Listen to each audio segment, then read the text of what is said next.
याद रखो, जो लोग जुल्म करते हैं, अगर मैं भी जुल्म करता हूं तो मुझे अल्लाह कभी नहीं माफ करेगा। ओवैसी ये हमने कहा पूरे भारत के अगर कोई लैला है तो उसका नाम असदुद्दीन ओवैसी, सब मेरे मजनू हैं। इनको सुकून नहीं मिलता ना। बाद में आजम खान, अरे क्या अमित शाह साहब बगैर मुसलमान का नाम लिए रात में नींद नहीं आती क्या आपको? आपके पेट में इतना दर्द क्यों होता मुसलमान के नाम से? तो इनको लगता है कि भाई ये एक दीवाना आया है हैदराबाद से, ये कुछ कर जाएगा। अगर तुम अच्छे होते तो मैं आता ही उत्तर प्रदेश को। तुम अगर नाइंसाफी नहीं करते तो हम आते ही नहीं थे। हम तो हैदराबाद के उन्हीं चबूतरों पर बैठकर ईरानी चाय पीकर खुश रहते थे।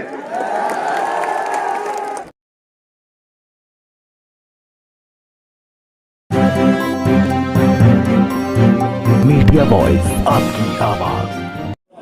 मैं जनाब सत्यदेव साहब का भी शुक्रिया अदा करता हूं कि उन्होंने हमको इस मुकाम को दिया, इस जगह को दिया जहां पर हम आज मजलिस इत्तेहादुल मुस्लिमीन का जलसा रखने में कामयाब हो सके हैं।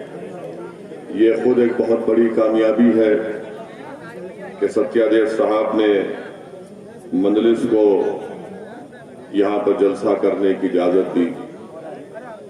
हमको परमिशन कल रात में दिया गया और बहुत कोशिशें की गई मजलिस इत्तेहादुल मुस्लिमीन के मुखालिफिन की जानिब से कि मजलिस का जलसा आज अलीगढ़ में ना हो, मगर अल्हम्दुलिल्लाह अल्लाह सुब्हानहू व तआला ने इन तमाम जालिमों की कोशिशों को नाकाम किया और मजलिस इत्तेहादुल मुस्लिमीन का जलसा आज यहाँ पर कामयाबी से मुनक्कद किया जा रहा है। मेरे अजीज दोस्तों और बुजुर्गों, मैं आपसे सिर्फ यही गुजारिश करने आया हूँ कि उत्तर प्रदेश में आपको और हमको मिलकर मुत्तहिदा तौर पर अपनी एक सियासी क़यादत को बनाना है।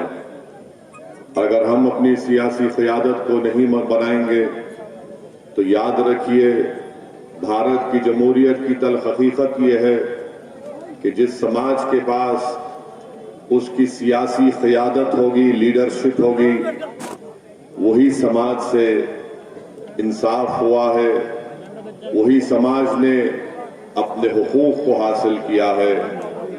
जब तक आप मुत्तहिद नहीं होंगे, अपनी सियासी लीडरशिप को नहीं बनाएंगे, हम अपने मसाइल को हल नहीं कर पाएंगे। मैं आपको मिसाल के तौर पर ये बताना जरूरी समझता हूँ कि तेलंगाना जिस रियासत से मैं यहाँ पर आया हूँ, वहाँ पर मजलिस इत्तेहादुल मुस्लिमीन के सिर्फ 7 MLA हैं और मजलिस इत्तेहादुल मुस्लिमीन ने अपने 7 अराकीन असेंबली की ताकत की बुनियाद पर वहाँ के मुसलमानों के लिए, बल्कि तेलंगाना बनने से पहले आंध्र प्रदेश रियासत थी, उसमें मजलिस इत्तेहादुल मुस्लिमीन ने आंध्र प्रदेश और तेलंगाना के मुसलमानों के लिए सिर्फ 7 अराकीन असेंबली की ताकत की बुनियाद पर मजलिस ने एक मेडिकल कॉलेज का क़याम अमल में लाया, मजलिस ने इंजीनियरिंग कॉलेज का क़याम अमल में लाया, school of architecture, MBA, MCA और 2 बड़े अस्पताल मजलिस इत्तेहादुल मुस्लिमीन ने कायम किए। आप अंदाजा लगाइए कि उन अस्पतालों में सबसे कम पैसों में डिलीवरी होती है और सबसे कम पैसों में डायलिसिस भी का इलाज किया जाता है। जब कोविड की सेकेंड वेव आई तो सबसे कम पैसों में अगर हैदराबाद में कहीं पर किसी कोविड पेशेंट का इलाज हो रहा था तो इन्हीं अस्पतालों में किया जा रहा था। मेरे अजीज दोस्तों और बुजुर्गों, डेक्कन मेडिकल कॉलेज पूरे जुनूबी हिंदुस्तान में एक मुनफरिद मुकाम रखता है। यहाँ पर हर साल 150 से ज्यादा मुसलमान बच्चे डॉक्टर और डॉक्टर्स बनकर निकलते हैं। Engineering, MBA, MCA, school of architecture, pharmacy college, ये सब कैसे क़यामत में लाया गया? आपके पास सियासी ताकत थी तो आपने अपनी सियासी ताकत के बलबूते पर इदारों को कायम किया। ये तालीमी इदारे किसी एक खानदान के या किसी एक फर्द के नहीं है और इंशाअल्लाह ताला ये सुबह क़यामत तक आबाद और शादाब रहेंगे।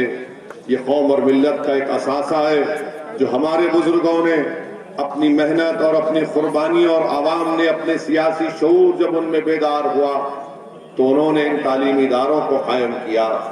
मेरे अजीज दोस्तों और बुजुर्गों, मैं आपको बताना जरूरी समझता हूं कि CAA का मनूस कानून जो पार्लियामेंट में बीजेपी की हुकूमत ने एक जालिमाना तौर पर अपनी ताकत की बुनियाद पर एक गैर दस्तूरी कानून को बिल लाकर कानून बनाया।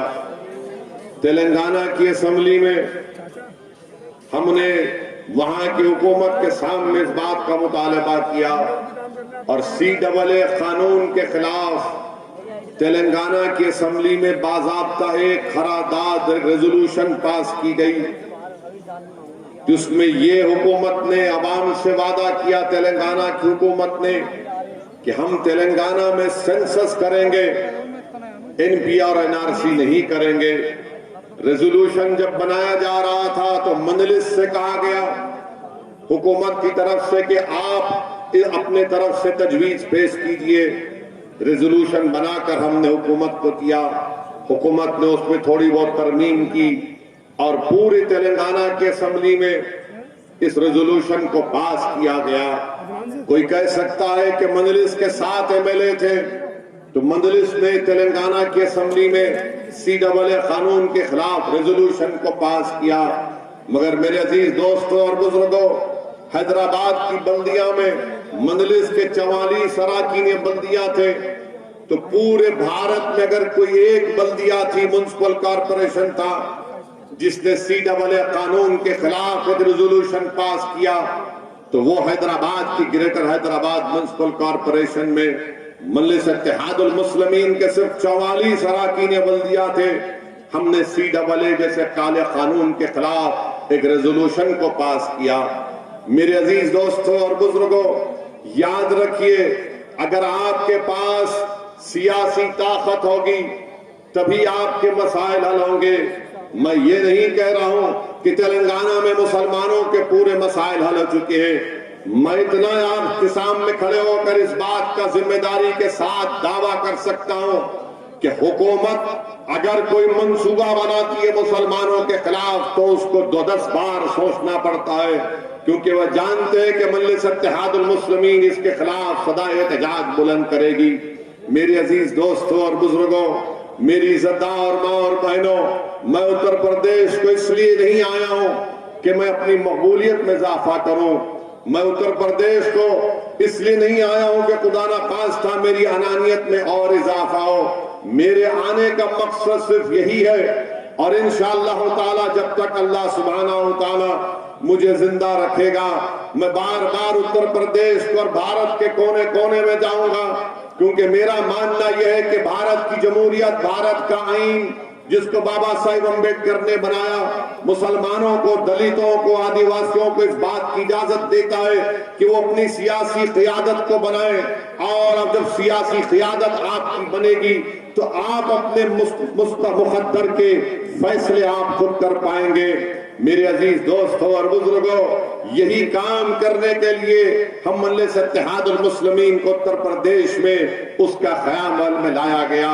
हमारा मकसद यही है कि आज उत्तर प्रदेश में मुसलमान सबसे पिछड़ा क्यों है, आज उत्तर प्रदेश में मुसलमान कमजोर क्यों है, आज उत्तर प्रदेश में मुसलमानों पर जुल्म क्यों किया जाता है। मेरे अजीज दोस्तों और बुजुर्गों, इसकी बात सिर्फ यही जवाब इसका मिलता है कि आपकी एक सियासी क़ियादत नहीं है। आपने यकीनन अपने वोट से मुसलमानों को MLA बनाया, MP बनाया, विधानसभा भिजाया, पार्लियामेंट को, लोकसभा को भिजाया, मगर आपसे मैं ये दरख्वास्त करने आया हूं कि आप अपनी एक सियासी क़ियादत को बनाइए, अपनी लीडरशिप को बनाइए, ऐसी लीडरशिप को बनाइए जैसा चरण सिंह ने जाटों के लिए लीडरशिप को बनाई थी। ऐसी लीडरशिप को बनाइए जो मुलायम सिंह यादव ने यादवों के लिए बनाई। ऐसी लीडरशिप बनाइए जो बहन जी मायावती ने जाटवों के लिए बनाया। ऐसी लीडरशिप बनाइए कि बीजेपी ने आलाजाद के ब्राह्मण हो या बनिया हो उनके लिए एक सियासी प्लेटफॉर्म बना दिया। ऐसी लीडरशिप बनाइए कि अनुप्रिया पटेल है मगर कुर्मी उनको अपना लीडर मानते हैं। मेरे अजीज दोस्तों और बुजुर्गों, जब ये लोग ये काम करते हैं तो कोई इनसे नहीं कहता कि तुम्हारी वजह से फिरका परस्ती बढ़ रही है, तुम्हारी वजह से तनाव फैल रहा है। मगर मैं आपसे कहने आया हूं कि जब ये तमाम लोग अपनी अपनी सियासी लीडरशिप को बना सकते हैं और अपने समाज को फायदा पहुंचा सकते हैं तो क्या मायूब बात है कि उत्तर प्रदेश का 19% मुसलमान भी एक करवट ले और इस बात का तय कर ले कि इंशाअल्लाह ताला अब की बार हम अपनी सियासी क़यादत को बनाएंगे और अपने वोटों से अपने नुमाइंदों को कामयाब करेंगे। जब हर समाज अपने नुमाइंदे को कामयाब करके लखनऊ में विधानसभा को भी जा सकती है तो क्या उत्तर प्रदेश का मुसलमान अपने वोटों से अपने कैंडिडेट्स को कामयाब क्यों नहीं कर सकता?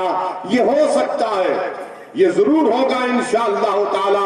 अगर मेरी जिंदगी में नहीं हुआ तो जरूर मेरी जिंदगी के बाद होगा। मगर मेरे अजीज दोस्तों और बुजुर्गों, आपने 75 साल इंतजार किया। आपने 75 साल में कई ऐसे असेंबली और पार्लियामेंट के इलेक्शन में आपने अपने वोट का इस्तेमाल किया। कभी आपको सब्ज बाग दिखाया गया, कभी आपसे झूठे वादे किए गए, कभी आपसे वादा किया गया था कि तुम्हारी मस्जिदों की हिफाजत की जाएगी, कभी आपसे वादा किया गया कि नौजवानों को बचाया जाएगा, कभी आपसे वादा किया गया कि तुम्हारी मां और बहनों की इज्जतों की हम हिफाजत करेंगे। हर इस पैमाने पर आप खुद फैसला कर लो कि जिसको आपने वोट दिया, जिसको आपने अपना मसीहा माना, जिसको आपने अपना नेता बनाया, मुख्यमंत्री बनाया, सांसद बनाया, वो कहां तक इन वादों पर उतरा? कभी अपने महलों में झांक कर देख लो कि क्या तुम्हारे घरों के अतराफ में, क्या आपके घर के अतराफ में अपने बच्चों को पढ़ाने के लिए कोई स्कूल का माकूल इंतजाम है? कभी अपनी आंखों से देखो कि क्या तुम्हारे जिस महलों में तुम रहते हो वहां पर साफ पीने का पानी तुमको मुहैया किया जाता है? मेरे अजीज दोस्तों और बुजुर्गों, मैं जिम्मेदारी के साथ कह रहा हूं कि इन मसाइल पर कोई बात नहीं करता। हाँ, जब मजलिस आकर उत्तर प्रदेश में इस बात का मुतालबा करती है कि मुसलमानों की लीडरशिप को बनाएंगे तो तमाम पार्टीज मुत्तहिद हो जाती है, चाहे बीजेपी हो, समाजवादी हो, बीएसपी हो, कांग्रेस हो, और फिर हमारे ही सफों में ऐसे डरपोक लोग जो छुप कर बैठे हैं, जो अपना ईमान का सौदा कर चुके, जो बेजमीन हो चुके हैं, वो कहते हैं कि नहीं, ओवैसी जो बात कर रहा है वो टेंशन की बात कर रहा है। अरे मैं तुमसे पूछना चाह रहा हूं, मैं जमहूरियत को मजबूत करने की बात कर रहा हूं, मैं अपने वोट की कीमत और अहमियत को उसूल करने की बात कर रहा हूं, मैं ईमान को बेचने की नहीं, मैं ईमान की हिफाजत की बात कर रहा हूं, मैं मुस्तकबिल को रोशन करना चाहता हूं। ये मजलिस इत्तेहादुल मुस्लिमीन का पैगाम और नस्बुल ऐन रहा है। मेरे अजीज दोस्तों और बुजुर्गों, इस सियासी पैगाम को आपको समझना है। मजलिस के मुखालिफीन चाहे वो संघ परिवार के हो, अब ये संघ परिवार में भी एक आरएसएस ने मुस्लिम राष्ट्रीय मंच बनाया। मुस्लिम राष्ट्रीय मंच बनाकर उत्तर प्रदेश के मुसलमानों के पास जाकर उनसे कहते हैं कि आप क्यों लड़ना चाहते बीजेपी से, क्यों खामखा उनसे लड़ना चाहते हैं, आइए बैठकर बात कर लेंगे और इनको वोट डालिए। मैं उन लोगों से पूछना चाहता हूं आरएसएस से कि बताओ तुम्हारा जो ओथ है, जो आरएसएस के लोग जो कसम खाते हैं वो क्या है? बताओ, क्या वो संविधान के मुताबिक है? मैं जानता हूं तुम्हारा ओथ क्या है, तुम बताओ उसको।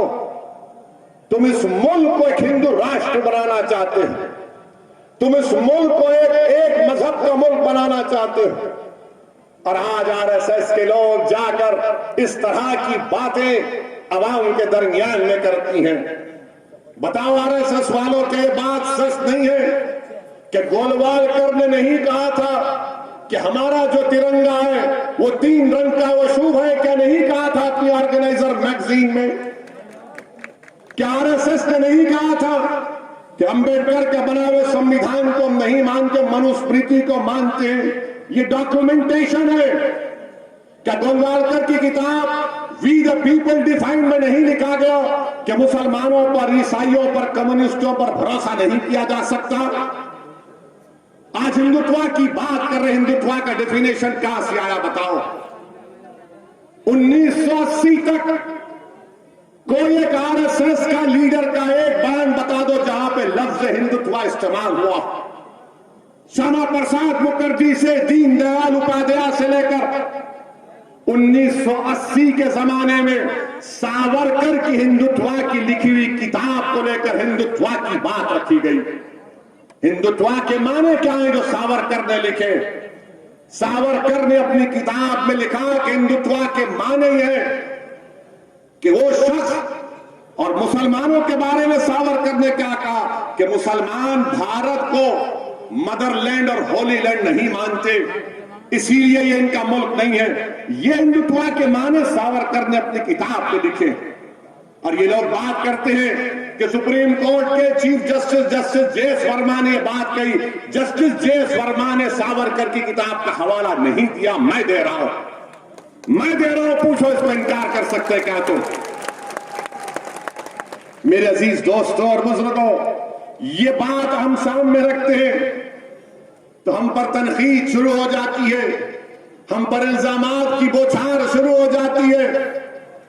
मैं हिंदुस्तान के, भारत के नेशनलिज्म को मानता हूं। वो भारत के नेशनलिज्म में तमाम लोग शामिल हैं, जिसको अंग्रेजी का वर्ड है वो इंक्लूसिव है। इंक्लूसिव है, ये नेशनलिज्म होना चाहिए। बल्कि मुझे याद आ रहा है कि मोहम्मद अली जौहर रहमतुल्लाह अलैह से जब पूछा गया बरतानिया में, अंग्रेजी में पूछा गया कि मोहम्मद अली जौहर तुम नेशनलिस्ट हो क्या? तो मोहम्मद अली जौहर ने कहा था कि मैं नेशनलिस्ट नहीं हूं, मैं सुपर नेशनलिस्ट हूं। हम मुसलमान सुपर नेशनलिस्ट हैं, मगर हम इंडियन नेशनलिज्म को मानते हैं। क्या कहा था नरेंद्र मोदी ने? हिंदू नेशनलिज्म की बात इंटरव्यू में नरेंद्र मोदी ने कही थी 2014 में। आपने नेशनलिज्म को भी तोड़ दिया। मेरे अजीज दोस्तों और बुजुर्गों, हद तो ये हो गई कि एक मोहतरमा को हमारा हाईएस्ट सिविलियन अवार्ड दिया गया। वो मोहतरमा टीवी के इंटरव्यू में कहती हैं कि देश को आजादी 2014 में मिली, 2014 में मिली। नहीं, थालियां मारने के लिए नहीं, सोचने बता रहा हूं। देखो आप, अगर वो बात मुसलमान कहता तो अब तक उस पर यूएपीए लग जाता।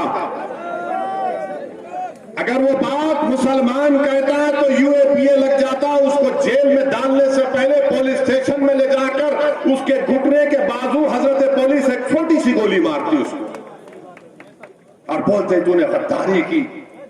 मगर वो रानी है, आप महाराजा हैं, कोई कुछ नहीं करता।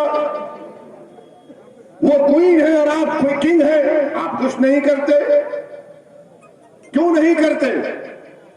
अगर हमारे मुंह से अगर गलती से भी निकल जाता, किसी ने इंडिया पाकिस्तान के मैच में कुछ लिख दिया गलती से, तो बाबा ने कहा गद्दारी का इल्जाम लगा के जेल में भिजा दिया जाएगा। बोलो बाबा।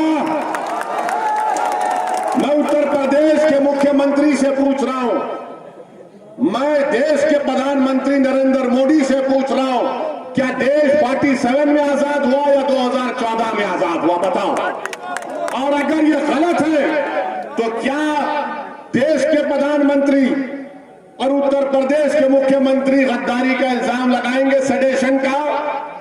क्या सेडेशन सिर्फ मुसलमानों के लिए? क्या सेडेशन सिर्फ नौजवान तालिब इल्म और तुलबा के लिए? क्या सेडेशन किसके लिए फिर? और फिर इससे बढ़कर बात यह कि यह संविधान के खिलाफ है। कैसे खिलाफ है? भारत के संविधान में एक फंडामेंटल राइट्स है, हुकूक है। और एक ड्यूटीज है। नरेंद्र मोदी बार बार बोलते हैं ड्यूटीज, अपना ड्यूटी निभाओ। नरेंद्र मोदी जी, पार्लियामेंट में बल्कि संविधान में लिखा है कि इस बात को हमको तालीम दी जा रही है संविधान के जरिए कि हर भारत के रहने वाले के लिए, नागरिक के लिए जरूरी है कि वो मुजाहिदीन आजादी की इज्जत करें। डायरेक्टिव प्रिंसिपल्स में लिखा गया। बताओ तुम क्यों खामोश हो? खाली एक बयान आ गया बीजेपी से कि इस बयान से हम नहीं मानते। नहीं मानते तो फिर हम जब बोलते हैं तो हम पर मुकदमा क्यों? हम कभी कहो कि तुम्हारी बात को नहीं मानते, मगर तुम जो चाहो मन गढ़ंत बातें अनाप शनाप बकते रहोगे। अगर हम इज़हारे ख्याल करेंगे, हमारी राय तुमसे मुख्तलिफ होगी, तुमको पसंद नहीं आएगी तो जेल मेरा मुकद्दर या गोली मेरा मुकद्दर बना दिया जाता। ये कौन सा इंसाफ है? इस पर कोई बात नहीं होगी। कल हम सुन रहे थे, मीडिया के दोस्त हमसे बात किए कि देश के वजीर दाखिला अमित शाह ने अपने आजमगढ़ की तकरीर में जैम का जिक्र किया।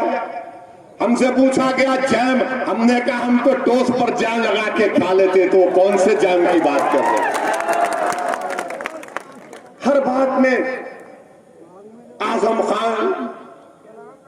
अरे क्या अमित शाह साहब, बगैर मुसलमान का नाम लिए रात में नींद नहीं आती क्या आपको?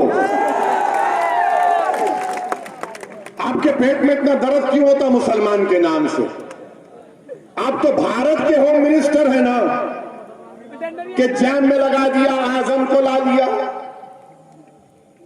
मुख्तार को ला लिया। जिना के बारे में हमको क्या बोलना है? हमको ताल्लुक ही नहीं। मगर हमारे से ज्यादा ये लोग बोलते थे ना, हम नहीं बोलते। मुसलमान जिन्ना नहीं बोलता कभी, मगर ये लोग बोलते, जिसमें सब शामिल है। आप बताइए कि देश के होम मिनिस्टर है और नाम ले रहे हैं किसका? हैदराबाद को भी आए थे, हैदराबाद को भी आकर बहुत हमारे बारे में तस्करा किया। हर जगह हैदराबाद जब कभी आते अमित शाह या तेलंगाना आते, बोले ओवैसी ये, ओवैसी ये।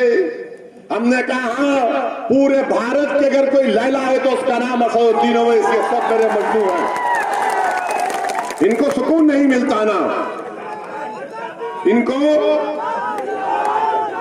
सुनिए सुनिए, इनको सुकून नहीं मिलता। नाम लेना चाहिए मुसलमान का, नाम लेना चाहिए। अरे शिबली के नाम लेना था आजमगढ़ में, हजरत शिबली का नाम लेना था आजमगढ़ में, क्यों नहीं लिए? उन्होंने भी तो बहुत काम किया ना, तारीख बनाई इस मुल्क की, मगर इनको शिबली याद नहीं आया, इनको आजम याद आ गए। इनको कैफे आजमी याद नहीं आया, इनको मुख्तार याद आ गया। अच्छा ये बताइए होम मिनिस्टर साहब, आपने ये बताया कि ये मुसलमान क्रिमिनल है जो हम नहीं मानते आजम को क्रिमिनल। कोर्ट ने भी कोई फैसला नहीं दिया, कोर्ट जब फैसला देगा देगा, मगर हमको ये बता दीजिए कि आपका होम मिनिस्टर, आप ही के मिनिस्ट्री में मिश्रा साहब मिनिस्टर है, उनका बेटा क्या जेल में फूल बेचने के लिए गया? जेल में उनका बेटा किस लिए जेल में है बताओ अमित शाह? उनका बेटा जेल में इसलिए है क्योंकि उसने 4 किसानों को अपनी गाड़ी से रोक दिया, अपनी राइफल से गोली चलाकर उनका कत्ल किया, और आप उसको अपना मंत्री बनाकर अपने बगल में बिठाकर लखनऊ में कहते कि मैंने टेलीस्कोप से दूर दूर तक देखा, कोई क्रिमिनल उत्तर प्रदेश नजर नहीं आया। तो किसी ने, कहने वाले ने कहा अमित शाह बाजू खड़ा है, तुम सामने देख रहे हो बाजू खड़ा है।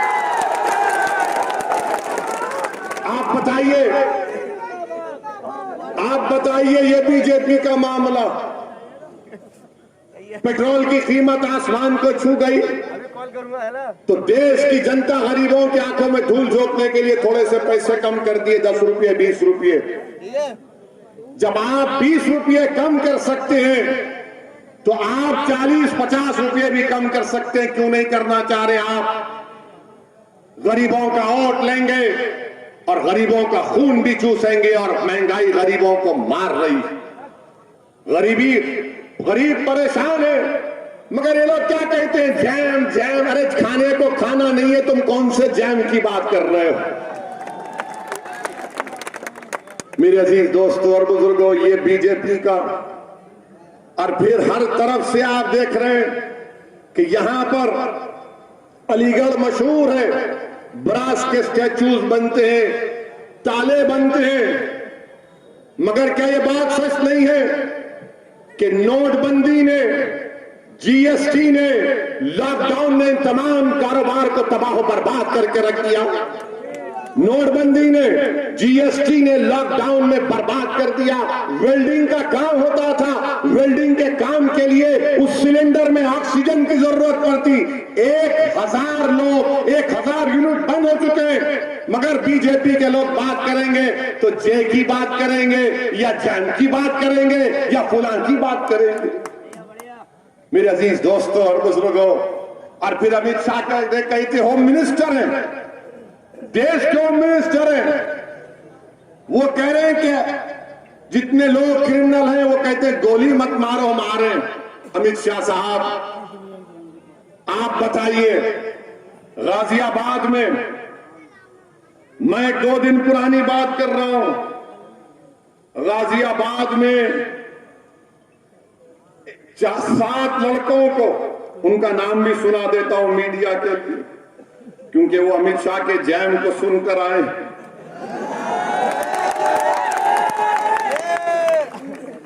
गाजियाबाद लोनी में मुस्तकीम, सलमान, मोनू, इंतजार, आरिफ, नाजिम और बोलो, इनको गाजियाबाद के स्टेशन इंचार्ज राजेंद्र त्यागी ने और वहां के इंस्पेक्टर ने ले जाकर इनके घुटनों के पास गोली मारी, छोटी सी, बड़ी नहीं, छोटी सी गोली मारी और कहा कि लोग गाय की स्मगलिंग कर रहे थे, गाय की। उसके बाद मीडिया के लोगों ने, मैं सलाम करता हूं उस मीडिया के जिम्मेदार को, उसने जाकर जहां पर कहा कि ये वेयर हाउस है, यहां पर ये जानवर को लाते थे, गाय को लाकर उसको काटते थे, स्मगलिंग करते थे। उसने जाकर पूछा बाजू वालों से कि क्या यहां पर जानवर आता था? तो उसने कहा नहीं, ये तो स्क्रैप बेचने का जगह है।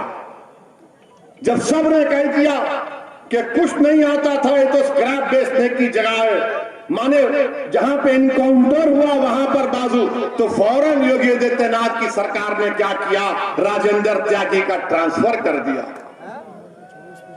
राजेंद्र त्यागी का ट्रांसफर कर दिया, इंस्पेक्टर का ट्रांसफर कर दिया। और अमित शाह बोल रहे हैं कि गोली मारते हैं। ये गोली मार रहे हैं आप, ये गोली मार रहे हैं आप मुसलमानों को, जहां पर कोई गाय की स्मगलिंग नहीं, आपने सिर्फ मार दिए। और मैं पुलिस वालों से कह रहा हूं, याद रखो, याद रखो, हमेशा बीजेपी इख्तिदार पर नहीं रहेगी, याद रखो, याद रखो मेरी इस बात को। अगर तुम यकीन नहीं कर रहे तो मणिपुर का एक केस सुप्रीम कोर्ट में चल रहा है। मणिपुर की पुलिस ने 70 लोगों का इनकाउंटर किया, आज वो केस चल रहा है बरसों के बाद, और हम नहीं भूलेंगे, हम कभी नहीं भूलेंगे कि किस को, याद रखो, कोई नहीं, कोई जुल्म को नहीं भूला जाएगा। समाजवादी लोग के लोग भूल सकते, हम नहीं भूलते, ना हम दोस्तों को भूलते हैं, ना जालिम के जुल्म को भूलते, और इंसाफ के लिए लड़ते रहेंगे, याद रखो। आज तुम एक हुकूमत के दबाव में आकर गोलियां चला रहे हो, याद रखो, एक एक गोली का इंशाअल्लाह अल्लाह भी हिसाब लेगा और कोर्ट भी लेगा। आप बताइए क्या है ये? वेयरहाउस के बाजू दुकानें कह रहा है, कहां की गाय, कहां की स्मगलिंग? तो आपने रातों रात उनको ट्रांसफर कर दिया। अमित शाह जिक्र करते हैं आजम का, हम पूछना चाहते हैं अमित शाह, आपने अल्ताफ का क्यों जिक्र नहीं किया? यही कासगंज का अल्ताफ जिसको इल्जाम था कि कोई बच्ची को लेकर भागा, अल्ताफ को लाया गया पुलिस स्टेशन में, और दुनिया को बताया गया कि 2.5 फीट की नल की टूटी से अल्ताफ ने खुदकुशी कर ली। अगर कोई पुलिस का कासगंज का जो सस्पेंड हुआ है, अगर वो मुझे ले जाकर उस बैतुल खला में टॉयलेट में अपने गले में रस्सी डालकर मुझे बताएगा कि इससे आदमी मर सकता है, और वो अगर मरने के करीब आया तो मैं खुद रस्सी निकाल लूंगा उसके गले से। बताओ हमको,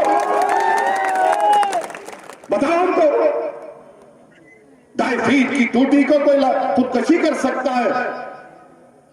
और अल्ताफ की जान ले ली गई। वो कासगंज के जिन पुलिस के ओहदेदारों को सस्पेंड किया गया वो नाकाफी है, उनको अरेस्ट होना चाहिए, 302 का मुकदमा लगना चाहिए, 302 का मुकदमा लगना चाहिए, मर्डर का चार्ज लगना चाहिए, उनको जेल को भिजाना चाहिए। मगर नहीं करेंगे क्योंकि मरने वाले का नाम अल्ताफ था, मरने वाले का नाम अल्ताफ था। अगर मरने वाले का नाम गुप्ता होता या आलाजाद का होता तो पुलिस भी सस्पेंड, पुलिस भी गिरफ्तार, मुख्यमंत्री पहुंच जाते उसके घर को। मगर मरने वाला मुसलमान है, इसलिए खाली सस्पेंशन पर बात या ट्रांसफर पर बात खत्म हो जाती है। मेरे अजीज दोस्तों और बुजुर्गों, तरफे तमाशा ये है कि 2:30 बजे अल्ताफ की मौत होती है और 4 बजे 1.5 घंटे के बाद कासगंज की बहादुर पुलिस योगी आदित्यनाथ की गवर्नमेंट में 2:30 बजे अल्ताफ की मौत और 4 बजे अल्ताफ के खिलाफ उल्टा FIR किया जाता। और अल्ताफ की मौत कौन की? FIR में क्या लिखते कि नामालूम पुलिस वालों ने, नामालूम पुलिस वालों ने अल्ताफ को मार दिया। अच्छा, ये क्या आसमान से आए थे कि अल्ताफ को खुदकुशी देकर उड़ के चले गए, या नागपुर से आए थे? कहां से आए थे? नामालूम, अंग्रेजी में कहा अनडिस्क्लोज्ड, अननोन पीपल।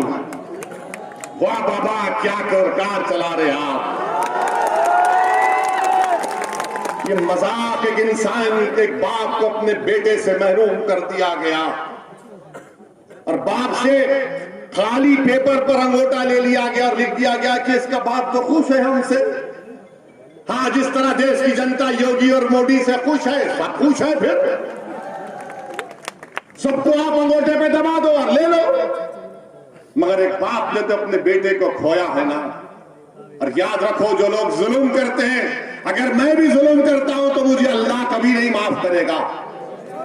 अल्लाह सुब्हानहू व तआला जालिम के जुल्म को कभी नहीं बर्दाश्त करता।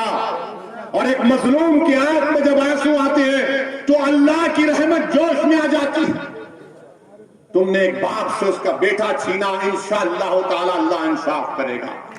अल्लाह की लाठी में देर है, अल्लाह की लाठी में आवाज है, याद रखो। तुमको मालूम भी नहीं होगा, तुमको मालूम भी नहीं होगा जिन्होंने अल्ताफ को मारा, जो जुल्म कर रहे हैं, चाहे किसी मजहब के हो। डरो अल्लाह से, डरो कुदरत के निजाम से। जुल्म करने वालों, फिरौन भी जुल्म किया, नमरूद भी जुल्म किया, यजीद भी किया, मगर इनका जुल्म खत्म हो गया। दुनिया में नाम हक का था, हक का रहेगा। दुनिया ने मजलूमों को इंसाफ दिला और इंसाफ मिलेगा इंशाअल्लाह। मेरे अजीज दोस्तों और बुजुर्गों, और फिर आप ये भी देखते हैं कि लोग बार बार मुझसे कहते हैं कि सेकुलरिज्म की बात, लोग बार बार कहते हैं कि असदुद्दीन ओवैसी तुम सेकुलरिज्म को कमजोर करना चाहते हो। मेरा उनसे एक सवाल है, जरा ये बता दो कि जब 3 अक्टूबर को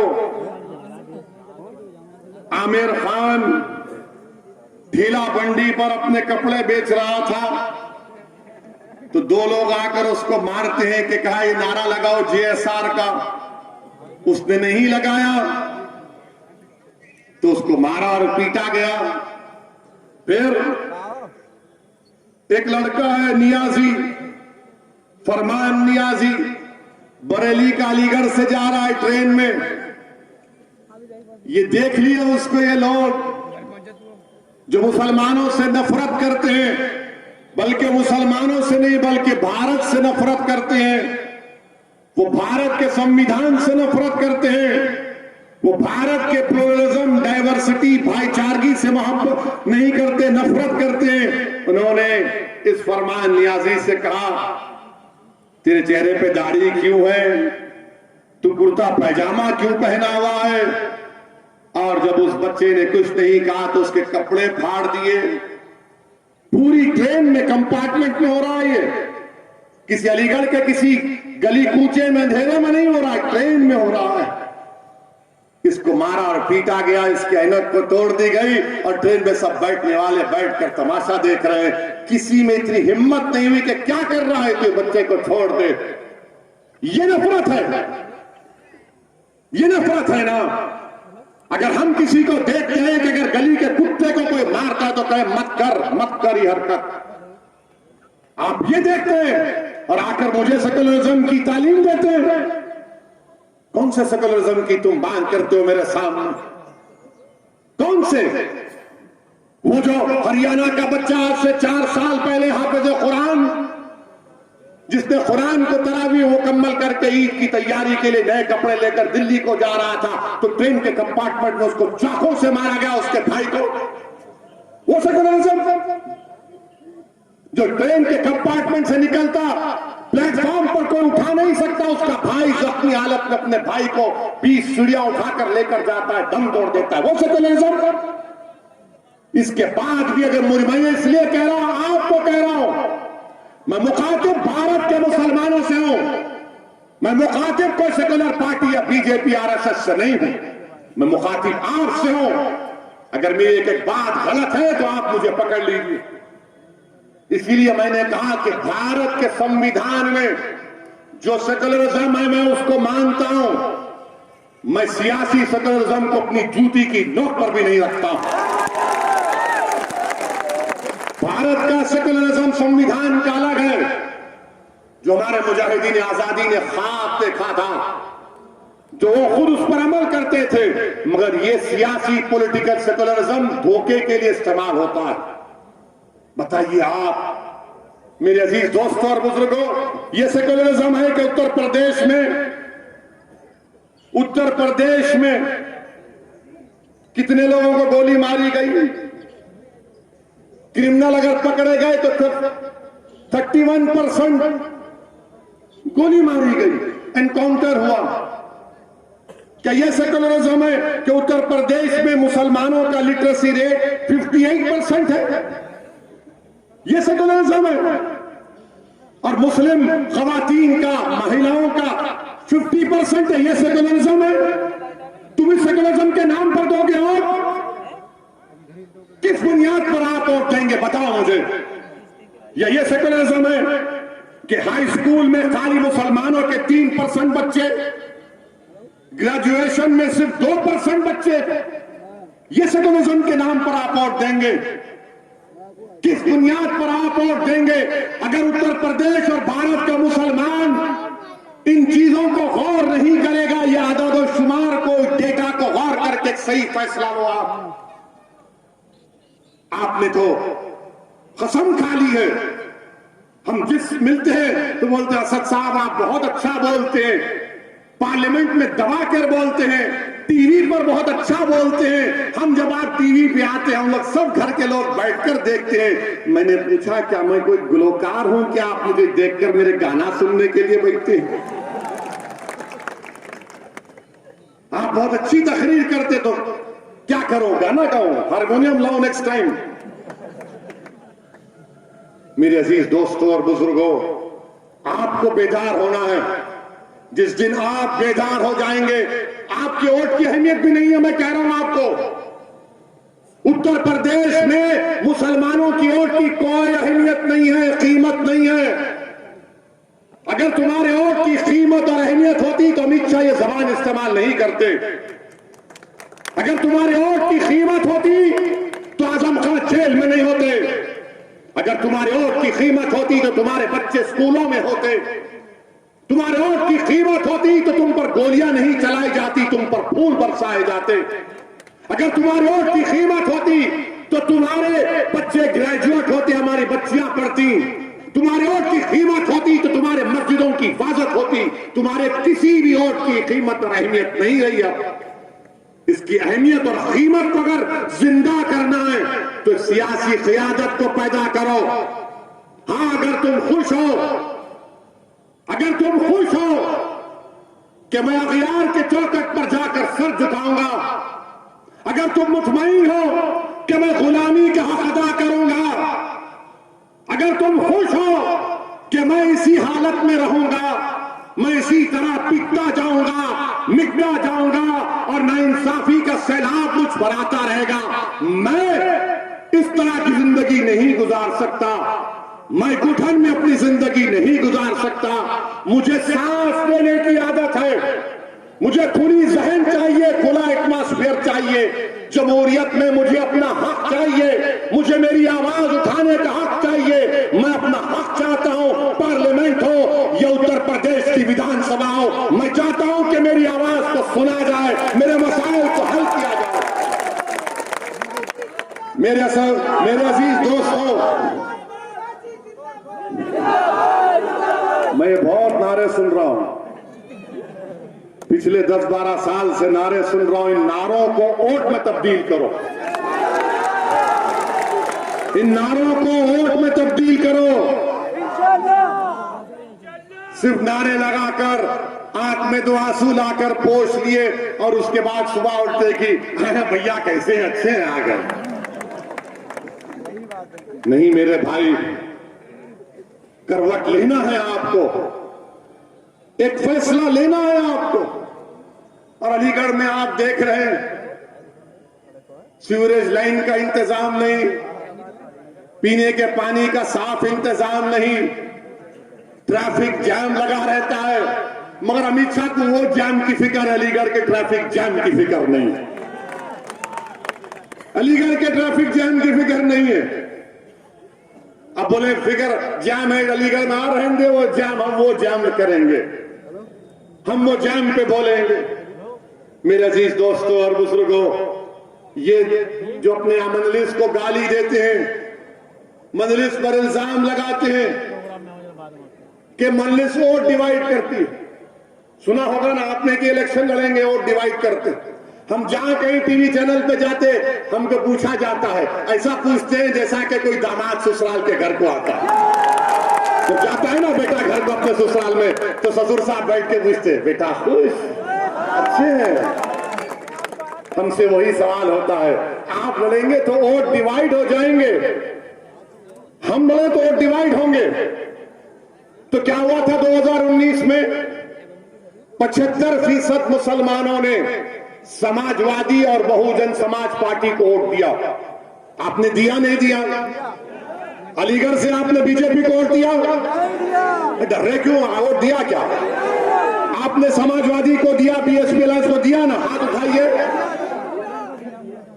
अरे पूरे उठाओ यार, फिर कैसे जीता? हम आए थे क्या? हमारी रूह आके या हमारे अजिन्नात आकर आपको कान में फूंक कर बोले मत दो वोट? कैसे हुआ? 75% मुसलमानों ने उत्तर प्रदेश में 2019 में समाजवादी और बीएसपी को वोट दिया। कितने जीते? खाली 15 लोकसभा, सिर्फ 15। अब कौन जिम्मेदार है इसका? हम जब बोलते हैं कि हिंदू वोट बीजेपी के पास जा चुका है, ये कोई नहीं बोलता, समाजवादी के लोग नहीं बोलेंगे। वो बोलेंगे ओवैसी आ रहा है, देखना भैया तुम्हारे वोट काटने आ रहा है। ये नहीं बोलेंगे कि हिंदू वोट बीजेपी के पास चला गया, वो हमारे हिंदू भाई, उनका इख्तियार है। समाजवादी पार्टी के 3 परिवार के लोग इलेक्शन हार गए, तो क्या तुमने उनकी जबान से सुना कि समाजवादी ने कहा कि हम हिंदू वोट से हार गए? कभी सुना आपने? मगर जब हम खड़े होते हैं तो इनको लगता है कि भाई ये एक दीवाना आया है हैदराबाद से, ये कुछ कर जाएगा। अगर तुम अच्छे होते तो मैं आता ही नहीं उत्तर प्रदेश को। तुम अगर नाइंसाफी नहीं करते तो हम आते ही नहीं थे। हम तो हैदराबाद के उन्हीं चबूतरों पर बैठकर ईरानी चाय पीकर खुश रहते थे, मगर तुमने हमको बुलाया है, तुम्हारे जुल्म ने, तुम्हारी नाइंसाफी ने हमको बुलाया है। और इंशाअल्लाह ताला जब अल्लाह के साथ पर तवक्कल करके हमने कदम और फैसला लिया है तो अब पीछे हटने का सवाल नहीं, उत्तर प्रदेश नहीं पूरे भारत में जाएंगे। मेरे अजीज दोस्तों और बुजुर्गों, मेरे अजीज दोस्तों और बुजुर्गों, 2019 का चुनाव, फिर 17 का असेंबली इलेक्शन, अखिलेश और कांग्रेस मिल गए तो गाना चलाया था, यूपी को इन दो लड़कों का साथ बहुत पसंद है। यूपी की जनता ने कहा हमको नापसंद है और बीजेपी को बना दिया। फिर 14 के चुनाव हुए, 14 का पार्लियामेंट का इलेक्शन हुआ, समाजवादी पार्टी के 5 यादव परिवार के लोग कामयाब हुए। बाप, बेटे, पत्नी, दोनों भाई। हम नहीं थे। अब आप बताइए आपकी वोट की अहमियत क्या है? जिस दिन आप मजलिस को वोट देना शुरू कर देंगे, जिस दिन आप मजलिस के उम्मीदवारों को कामयाब करना शुरू कर देंगे, याद रखो ये जो गुरूर और तकब्बुर के महलात जो बने हुए ना, इनकी बुनियादों को हिला के रख देंगे इंशाअल्लाह ताला। ये जो जुल्म पर अपनी शख्सियत को बनाकर हमारे सामने खड़े हैं, जिन्होंने हमारे ख्वाबों को और उम्मीदों को चूकना-चूर करके हमारे नौजवानों की जवानी को बर्बाद करके अपने सियासी महलों को तामीर किया है। मेरे अजीज दोस्तों और बुजुर्गों, मेरी आपसे दबन गुजारिश है कि आप अपने ख्वाबों को पूरा करो, आप अपने ख्वाबों को पूरा करो। इसमें कोई मायूब बात नहीं है, डरने और घबराने की जरूरत नहीं है। समाजवादी पार्टी हो, कांग्रेस हो, चाहे कांग्रेस, हम तो भूल ही गए। उनके नेता अमेठी से लड़े, वो हार गए, हम गए थे क्या? अच्छा, कहां से जीते वो? जुनूबी हिंद से, उस कॉन्स्टिट्यूंसी से जीते जहां पर 30% मुसलमान, वहां जीत गए। और ये सब जब मजलिस की बात आती, नहीं नहीं नहीं, ये नहीं, ये ठीक नहीं है, ये ठीक नहीं है। कांग्रेस पार्टी का ये हाल है, समाजवादी पार्टी का ये हाल है, मगर सब के सब चौधरी बने हुए सेकुलरिज्म के, और सब ये समझते हैं कि मुसलमान कहां जाएगा हमको छोड़कर, मुसलमान कहां जाएगा हमको छोड़कर। मेरे अजीज दोस्तों और बुजुर्गों, मैं आपको ये नहीं कह रहा हूं कि उनको छोड़कर मुझे अपना लो, मैं आपसे कह रहा हूं कि अपने आप को अपना लो, अपने आप को अपना लो, अपने बारे में सोचो। अब याद रखो मेरी इस बात को, ये जो फिरका परस्ती, ये फैशिज्म, ये मुसलमानों से नफरत की जो अंधेरे की रात है, ये रात लंबी रहने वाली है। उत्तर प्रदेश के अजीज लोगों, याद रखो, ये रात लंबी रहने वाली है। अगर तुम ये उम्मीद लगाकर बैठे हो कि अंधेरी रात में कोई सेकुलर पार्टी का आदमी चिराग लेकर आएगा, नहीं लेकर आएगा। इस अंधेरी रात में अगर तुम ये गलत सोच रहे हो कि कोई शमा जलाकर मेरे घर को आएगा, नहीं, तुमको इस अंधेरे में अपनी शमा को जलाना पड़ेगा, इस अंधेरे को तुमको छाटना पड़ेगा, इस अंधेरे में तुमको एक ताकत बन के उभरना पड़ेगा। और वो अंधेरे का तेल तुम्हारा इत्तेहाद होगा, तुम्हारे आंसू होंगे, तुम्हारी ताकत होगी, और होगी इंशाअल्लाह ताला। मेरे अजीज दोस्तों और बुजुर्गों, मैं अपने बुजुर्गों से अपील कर रहा हूं कि आपने अपनी जवानी को इन तमाम नाम निहाद सेकुलर पार्टियों पर कुर्बान कर दिया।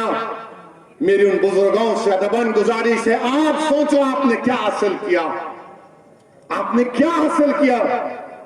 क्या आपके ख्वाबों को की ताबीर हुई? क्या आपकी उम्मीदों पर वो उतरे?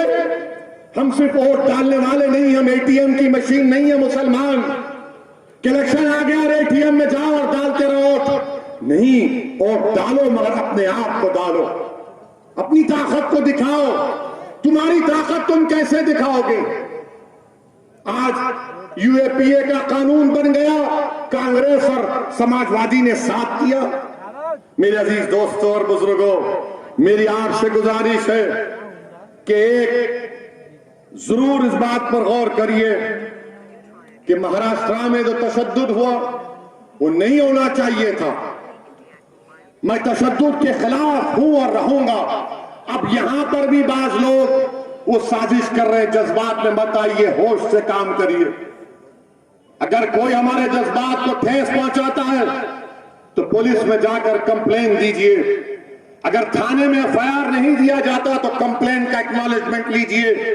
अगर एक्नॉलेजमेंट भी नहीं दिया जाता तो उस थानेदार को ईमेल करके उसको रिकॉर्ड में महफूज रखिए, मगर कानून को अपने हाथ में मत लीजिए। तशद्दुद होने मत दीजिए। अपने आप को बचाओ। हम अपने बच्चों को बचाएंगे, उनको लीडर बनाएंगे, उनको कायद बनाएंगे। और हमारी कोशिश और ख्वाहिश यही है कि उत्तर प्रदेश में आपकी एक सियासी ताकत बने। मैं यही गुजारिश करने आपसे आया हूं और मैं आपसे वादा करके जा रहा हूं, मैं आपसे वादा करके जा रहा हूं कि इंशाअल्लाह ताला मेरी ये दीवानगी, मेरे अल्फाज, मेरी ये जबान जब तक अल्लाह जिंदा रखेगा मैं आता रहूंगा और उत्तर प्रदेश में आपकी क़ियादत अल्लाह के फजल से बनाएंगे। अस्सलाम वालेकुम व रहमतुल्लाहि व बरकातहू।